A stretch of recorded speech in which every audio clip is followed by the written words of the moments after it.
காலபுருஷன் ராசிக்கு 7ஆம் இடத்தில் சுக்கிர பகவானை அதிபதியாக கொண்டு மகிழ்ச்சிகளையும் தன்னுடைய வாழ்க்கையில் சிறப்பான செயல்பாடுகளையும் தனக்கு மட்டும் இல்லாமல் பிறருக்கும் கிடைக்க வேண்டும் என்ற எண்ணத்துடன் செயல்படும் நம்மளுடைய துலாம் ராசி அன்பர்களுக்கு உங்களுக்கு 2025 ஏற்படுகின்ற மாற்றங்கள் என்ன?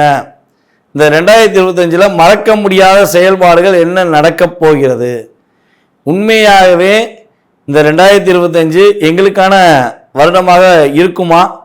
நாங்கள் கொஞ்சமாச்சும் ஒரு மாற்றத்தையும் முன்னேற்றத்தையும் சம்பாதிச்சிருவோமா அப்படின்னு சொல்லி எதிர்பார்க்குற நம்மளுடைய நேயர்களுக்கு என்ன சொல்கிறேன்னா, நல்ல ஒரு முன்னேற்றம் கிடைக்க போகுது. நீங்கள் எதிர்பார்க்காத மிகப்பெரிய ஒரு மாற்றத்தை உறுதியாக நீங்கள் சந்திக்க போகிறீங்க. அதற்கு முன்னாடி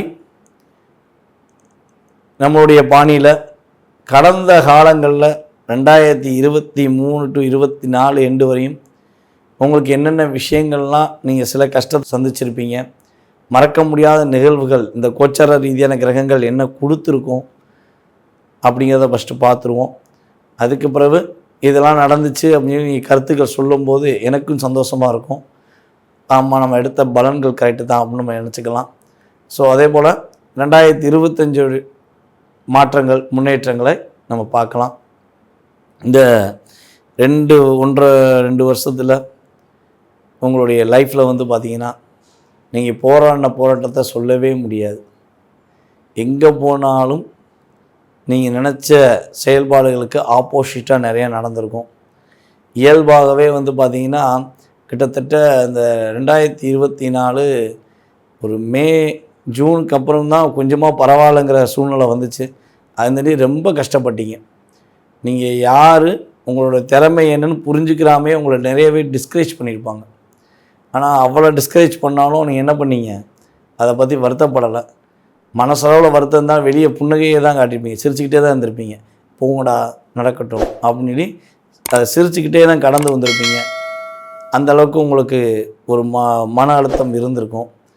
அதுக்கு அடுத்தபடியாக பார்த்திங்கன்னா நீங்கள் எதிர்பார்த்து ரொம்ப நாளாக எதிர்பார்த்த லாபங்கள் எல்லாமே இன்னொருத்தர் சம்பாரிச்சிட்டு போயிடுவான். நீங்கள் ஒரு 10,000 10 லட்சமாக எதிர்பார்த்து செஞ்ச விஷயங்கள் எல்லாமே வெறும் 1000-2000 வந்திருக்கும். ஸோ அந்த ஒரு குறிப்பிட்ட தொகையை வாங்கி நீங்கள் உங்களுடைய பாக்கெட்டில் வைக்கிறதுக்கு முன்னாடியே இங்கிட்டு விரைய செலவாக ஒரு செலவு வந்திருக்கும். அப்போ எல்லாமே தாக்கம்தான்.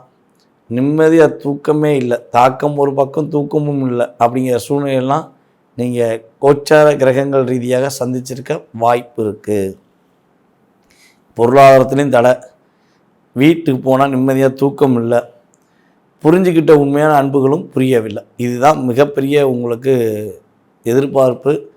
அந்த எதிர்பார்ப்பு தாக்கமாக இருந்தனே நீங்கள் சமாளிக்க முடியாமல் கஷ்டப்பட்டிருப்பீங்க. இயல்பாகவே பார்த்திங்கன்னா உங்களுக்கு ராசிக்குன்னு ஒரு குணம் இருக்கும். கரெக்டாக இருந்தால் ஏற்றுக்கிருவீங்க, கரெக்டாக இல்லைன்னா என்ன பண்ணுவீங்க, அந்த முள் எப்படி சமதரமாக சம விஷயமாக வெயிட் இங்கிட்டு வச்சா இங்கே கரெக்டாக இருந்தால் மட்டும்தான் அந்த முள் அப்படியே ஸ்ட்ரைட்டாக காட்டும். இல்லைன்னா இந்த பக்கம் இறங்கும், இந்த பக்கம் இறங்கும். ஆனால் நீங்கள் முள் எந்த பக்கம் இறங்க மாட்டீங்க. அதே போல் தான் உங்கள் கூட இருக்கவங்க ஒரு பக்கம் கெட்டது பண்ணுவாங்க, இன்னொரு பக்கம் சில பேர் பல பிரச்சனையை கொடுத்துருக்கலாம். ஆனால் அதெல்லாம் இல்லைப்பா, நான் எவ்வளோ பிரச்சனை வந்தாலும் நான் என்னை மாற்றிக்கிற மாட்டேன் அப்படின்னு சொல்லி உங்களுடைய சுய கௌரவத்தை விட்டு கொடுக்காம நீங்கள் செயல்பட்டிருப்பீங்க. அப்படி செயல்பட்டவங்களுக்கு தான் அந்த பாதிப்பு வந்திருக்கும். எதை பற்றியும் வருத்தப்படாமல் எவன் என்ன சொன்னாலும் எனக்கு கவலை இல்லைன்னு சொல்லி இருந்தவங்க கண்டிப்பாக அவ்வளோ பாதிப்பு அனுபவிச்சிருக்க மாட்டாங்க. நீதிக்கும் நேர்மைக்கும் உண்மைக்கும் கடமைப்பட்டு பல சுமைகள் வந்தாலும் பல பிரச்சனை வந்தாலும் நான் என் நிலையை மாற்றிக்கிற மாட்டேன்னு சொன்ன அத்தனை பேருக்குமே நம்ம சொன்ன விஷயம் நிம்மதியான தூக்கமும் இருந்திருக்காது, பொருளாதார ரீதியான தடைகளும் கட்டாயமாக இருந்திருக்கும். அதே போல் பார்த்திங்கன்னா லாபஸ்தானத்துலேயும் எதிர்பார்த்த லாபம்னாலும் பரவாயில்ல சிரிச்சுக்கிட்டே வாங்கி வச்சுட்டு வர வேண்டிய சூழ்நிலைகளும் இருந்திருக்கும் என்பது கோச்சார கிரகங்கள் கொடுத்த தாக்கம். ஸோ இந்த தாக்கத்திலிருந்து எப்பொழுது விடுபட முடியும் அப்படின்னு எதிர்பார்த்து கொண்டிருக்கும் உங்களுக்கு இந்த 2025 ஒரு வெற்றிகரமான சூழ்நிலைகளை கோச்சார ரீதியான கிரகங்கள் கொடுக்க போகின்றன. சனி பகவான் உங்களுடைய ராசிக்கு 6ஆம் இடத்துக்கு செல்கிறார். இப்போ சனி பகவான் உங்கள் ராசிக்கு 6ஆம் இடத்துக்கு செல்வது நல்லதா கெட்டதா? இந்த கேள்வி வரும்ல. அப்போ கெட்டவன் கிட்டிலும் கிட்டிலும் ராஜயோகம் சொல்கிற மாதிரி உங்கள் ராசிக்கு 6ஆம் இடத்துல சனி பகவான் போகிறது ரொம்ப நல்ல விஷயம். 5ல் தான் சனி பகவான் உட்காரக்கூடாதுங்க. 5ல் சனி பகவான் உட்கார்ந்தால் தான் குழந்தைகள் மூலமாக மகிழ்ச்சி இருந்திருக்காது. அதே போல் குழந்தைக்கு பிறக்கிறதே தடை இருந்திருக்கும். குழந்தை பிறக்கிறதே தடைகள் இருந்திருக்கும். குழந்தைன்னு சொல்லி இந்த வருஷம் கிடச்சிருமா, இந்த மாதம் கிடச்சிருமாலாம் நீங்கள் எதிர்பார்ப்புகள் நிறைய வச்சுருக்கலாம். அந்த தடைகள்லாம் விலக போகுது. ஓகேவா? ஸோ நான் சொன்ன மாதிரி கடந்த காலங்களில் உங்களுக்கு நடந்திருக்கு அப்படின்னா இன்னுமே நம்ம சொல்ல போகிற எதிர்கால விஷயங்களும் உறுதியாக நடக்கும் என்பது கிரகங்களுடைய செயல்பாடு. ஸோ உங்களுடைய கருத்துக்களை கட்டாயமாக கொடுங்க. ஸோ இந்த 2025 உங்களுடைய வாழ்க்கையில் அடுத்த கட்ட ஒரு செயல்பாடுகளுக்கு வெற்றிகரமான ஒரு சூழ்நிலையை உருவாக்கக்கூடிய தன்மையை கொடுக்க போகுது. இந்த 2025 குழந்தை பாக்கியம் அப்படின்னு எதிர்பார்க்குறவங்களுக்கு உறுதியாக ஆண் குழந்தை பிறப்பதற்கான வாய்ப்பு அதிகமாக இருக்குது. நம்மளுடைய துலாம் ராசி நேயர்களில் ஆண் குழந்தை பிறப்பதற்கான வாய்ப்பு ரொம்ப ரொம்ப அதிகமாக இருக்குது. எப்படிங்க ஆண் குழந்தை சொல்கிறீங்க? ராகு பகவான் 5ஆம் இடத்துக்கு வராரு. 5ல் ராகு உட்காந்தால் புத்திர தோஷம்னு சொல்கிறாங்க, கேது உட்காந்தாலும் புத்திர தோஷம்னு சொல்கிறாங்க.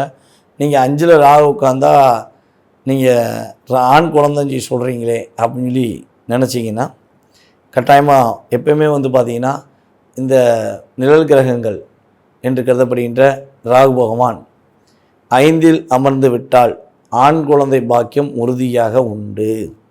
குழந்தை தடை கிடையாது. குழந்தை பிறக்காமல் இருக்காது. குழந்தை பிறக்கும். ஒன்று ஆண் குழந்தையாகவே பிறக்கும். சரியா? 5ல் கேது உட்கார்ந்ததும் பெண் குழந்தைன்னு சொல்லணும். அப்போ துலாம் ராசினியர்களுக்கு ஆண் குழந்தை பிறப்பதற்கான வாய்ப்புகள் இருக்குது. குழந்தை பாக்கியம் உறுதியாக உங்களுக்கு இந்த வட்டம் உண்டு. பிரபலங்கள் மூலமாக நீங்கள் அதிகமாக மகிழ்ச்சி அடைவீர்கள். உங்களுக்கு திடீர்னு ஒரு ஊர் ட்ராவல் பண்ணலாம், அல்லது எங்கேயாவது போகலாம், அங்கே ஒரு புதிய ஆக்டரை சந்திக்கலாம், அல்லது யூடியூப் பிரபலங்களை சந்திக்கலாம், அல்லது உங்கள் ஊர்லேயே மிகப்பெரிய பிரபலமாக கருதப்படுகின்ற எம்எல்ஏ எம்பி ஸோ யாரையோ ஒருத்தவங்களை நீங்கள் சந்திப்பதற்கான வாய்ப்பு உண்டு.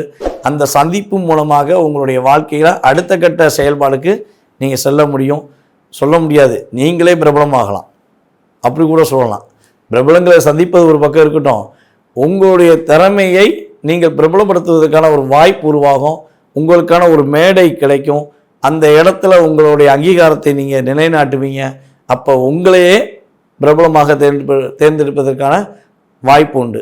அப்போ பிக் பாஸ் போனால் நான் டெவலப் ஆகிடுவேன்ல அப்படிம்பாங்கள்ல. ஸோ அதே மாதிரி நீங்கள் எந்த பாக்ஸ் போனாலும் சரி, எந்த பாஸ் கூட சேர்ந்தாலும் சரி, உங்களுடைய தனித்திறமையை நீங்கள் வெளிக்காட்டுவீங்க. அதில் எந்த மாற்றமும் கிடையாது. கண்டிப்பாக உங்களுக்கு கிடைக்கும், பிரபலம் துணை கிடைக்கும். பிரபலமாவதற்கான வாய்ப்பும் இந்த 2025 கிடைப்பதற்கான சூழ்நிலை உருவாகுது. உங்களுடைய அப்பா வழி சொத்தில் உள்ள பிரச்சனை விலகப் போகுது.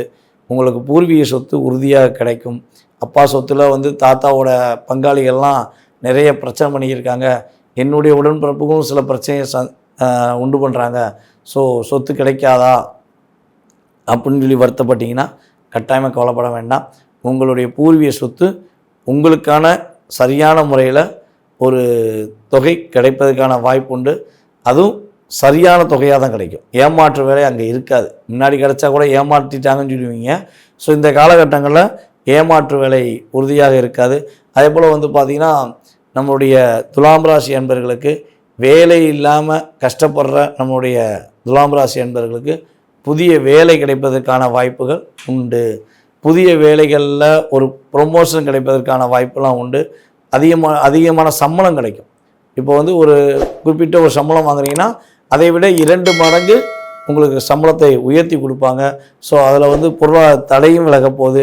அதே போல் ஆன்மீக பயணங்கள்லாம் மேற்கொள்வதற்கான வாய்ப்பு உண்டு.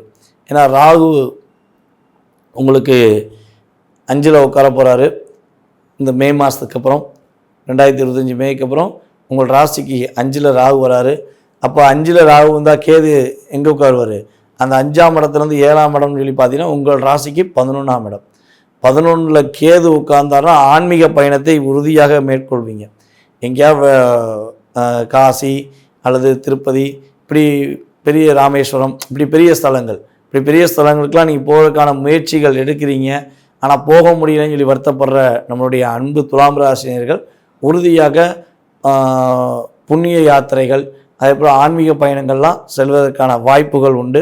கொஞ்சம் வாக்கிங் அதிகமாக ஃபாலோ பண்ணுங்கள். இந்த வருஷம் மட்டும் வந்து பார்த்திங்கன்னா சும்மா வண்டியிலேயே போனேன், கார்லேயே போனேன் அப்படின்னு இல்லாமல் கொஞ்சம் நடந்து போவதை பழகிக்கோங்க.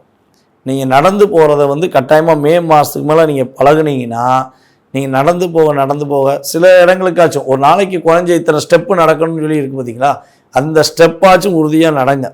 எந்த அளவுக்கு நீங்கள் நடக்கிறீங்களோ அந்த அளவுக்கு சனி பகவானுடைய பாதிப்புலேருந்து நீங்கள் தப்பிச்சிருவீங்க. ஏன்னா உங்கள் ராசிக்கு 12ஆம் இடமான பாதம் அப்படின்னு குறிக்கக்கூடிய ஸ்தானத்தை வந்து சனி பகவான் தன்னுடைய பார்வை மூலமாக பார்ப்பார். ஸோ அப்படி பார்க்கறதுனால நீங்கள் கொஞ்சம் அதிகமாக வாக்கிங் போகிறது ரொம்ப நல்லது. பாத யாத்திரைகள் மேற்கொள்றதெல்லாம் ரொம்ப நல்லது. பாத யாத்திரை மேற்கொண்டீங்கன்னா பாவங்கள் எல்லாம் நீங்கிருன்னு சொல்லுவாங்க. இந்த காலகட்டங்களில் சனி பார்வை, கேது நகர்வு, இது வந்து உங்களுக்கு மிகப்பெரிய ஒரு அற்புதமான சூழ்நிலையில் உருவாக்கும். ஸோ அதே போல் வந்து பார்த்திங்கன்னா நிம்மதியாக தூக்கம் இருக்கும். ஆனால் நீங்கள் வேகமாக தூங்க பழகணும். ஏன்னா தூக்கம் இல்லாமல் அடியே டயத்தை கொஞ்சம் எக்ஸ்டெண்ட் பண்ணி போனீங்களா, இப்போ தூங்குறது கஷ்டப்படுவீங்க.